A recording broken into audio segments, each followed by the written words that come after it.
Hello, welcome, welcome. Wonderful to be with you here today. I'm Lisa Witter, and today we're going to dive into a little bit of talk about the ego, and we're not going to go super in depth because I know that we could talk about the ego forever. We're all gripped by the ego in some way or another. But I want to refer back to the last several discussions that we've had about suffering. We looked at Buddha's journey or his own life and saw how we could relate our lives to it in this postmodern era. And so I invite you that if you haven't seen any of those discussions as episodes, to go back, watch them. They're on my YouTube channel, Lisa Ingalls. So you can just go over to YouTube, check them out there, subscribe to my channel so that you get updates on these discussions, because they sort of flow. One flows into the other. Of course, we can just dive in together as well. You don't have to know any of that. It's just good info in the background. And also, if you haven't liked my Facebook page, Lisa Witter, I invite you to do that as well. Follow me over there, where we can sort of continue the discussion with each other. So yes, today we want to talk about, or I want to talk about, how we can actually release ourselves from the grips of ego without like years and years of meditation. We can actually have an instantaneous experience of it with the proper type of practice. So I want to just go over that with you today. As we talked about before, really the Four Noble Truths that Buddha taught explained that we live in a world of suffering. Suffering exists, but that there is a way out of suffering. And so I want to remind us, for those of you who didn't get to see those other episodes, that there's, in the Four Noble Truths, to talk about the types of suffering. So suffering can come from physical or emotional suffering. You can have suffering from change that happens in your life, even if it's positive change. So positive or negative change can cause suffering in our life, as well as the third one which is what I really want to focus on today, which is existential suffering. When at some point we get to the point in our lives where we ask ourselves, who the heck am I? Like, who am I? Am I really who I am in the world, the face that I'm putting out there, or am I someone else?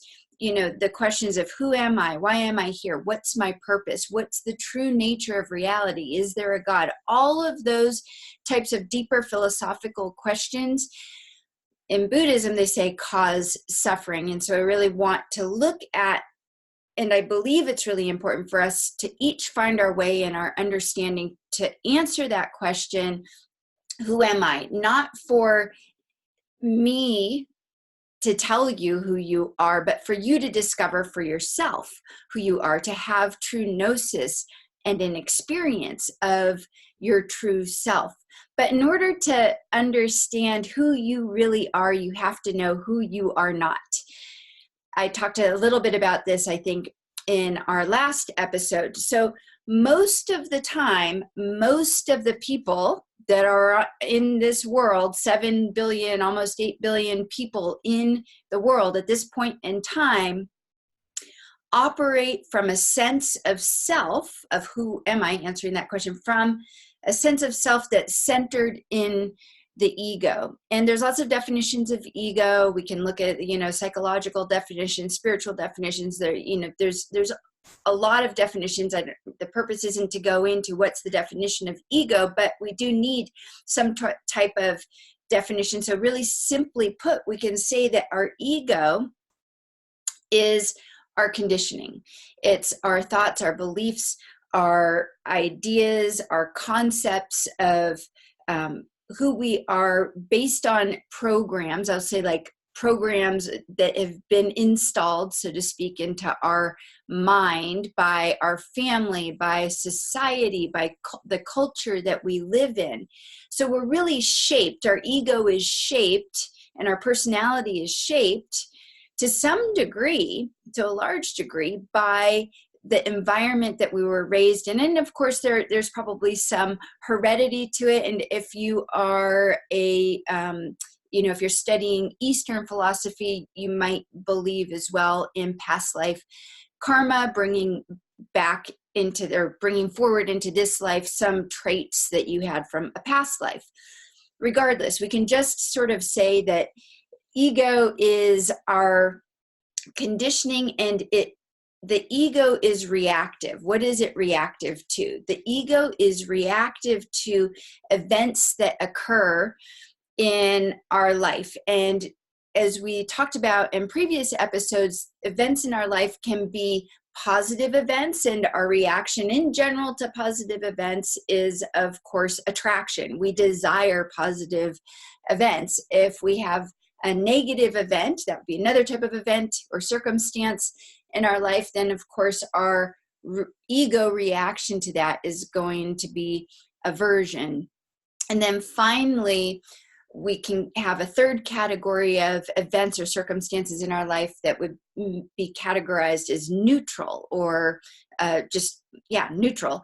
And our reaction, the ego reaction to neutral events, is neutral, or oftentimes it's not neutral. It's more like indifference or boredom or a sense of dullness or laziness. So that's in general a little bit of a recap, right, of what we have already talked about in past episodes, but to bring everybody into the discussion so nobody's left out here. Now, the problem isn't the ego itself, right? We actually need our ego to be in the world, to operate in the world. We need an ego. We need a personality. Even the saints and the avatars out there had personalities. I know my teacher, Paramahansa Yogananda, often said to people, Yogananda died long ago. Even though he was alive, he had a personality. He had to operate in the world. But this brings me to the second point, which is to be in the world but not of it is to not be identified with our ego for most of the time, right? So that is what the saints and the avatars taught us is, yes, they operated in the world with a personality. Even Jesus Christ had a personality because he was a human being. He wasn't identified with that personality inside. So this is an inner type of work. So again, I want to really emphasize that we need our ego in order to operate in the world. We need a personality, but the work is to not be identified with that personality within ourselves. Because when we're operating from ego and when we are identified with ego, it causes suffering, which is what Buddha said, and which is what all the avatars, all of the teachers and preachers have told us spiritual seekers over the years. And when we operate from ego, we often have the experience of being frustrated or angry or feeling like things just aren't going our way. We tend to overcompensate for things. We get very controlling, or we can have a lack of control and be very impulsive if our ego is operating things. And in general, when our ego is operating things, there's this lack of ability to see things, to perceive things as they truly are. When we're allowing our ego to, help us be in the world, but we're not identified with our ego, what happens is we have an inner sense of peace and of joy. I think most of us are looking for that, a sense of contentment, a sense of inner peace and joy, despite our circumstances around us. There's a sense of clarity. We're able to see things as they really are and make decisions from that place of clarity and understanding, and a deeper sense of knowing that everything is going to be okay despite our circumstances. And I want to point out here that ego rears its ugly head and feels like it has its grips on us. We can most sense it when we are feeling pain or suffering, right? Like, why is this happening to me? Why me? Why is this happening to me? Why am I in this situation again? It's very easy to identify our ego in those times. However, I do want to point out that ego is also there in times that feel pleasant. You know, when we're in circumstances or events that are pleasant, maybe you're a business owner and your business is doing super well, and you're on top of the world and you feel invincible, right? Your ego is the part of you that is feeling invincible. And you know, or maybe you've just received an award and it's like, I've done all of this great stuff and look at me, I'm on top of the world now.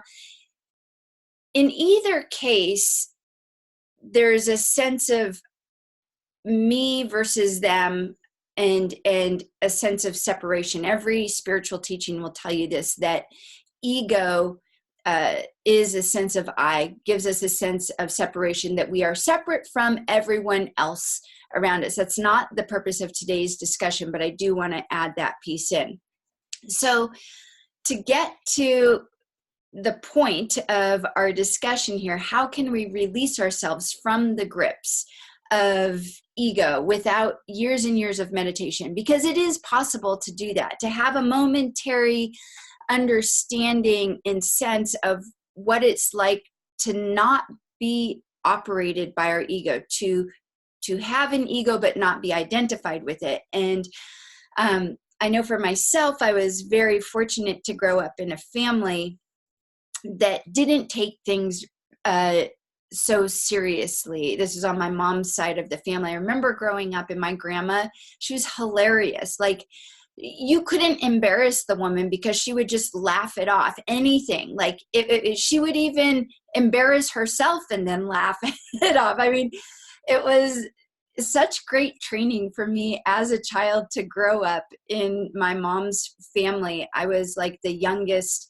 What happened was I was the oldest grandchild on my mom's side, and my mom had 6 children in her family, and I was actually closer in age to my uncle, her youngest brother, than he was to the oldest brother. So I ended up sort of becoming, as I was growing up, like the youngest of the 6 kids. There were no other kids around.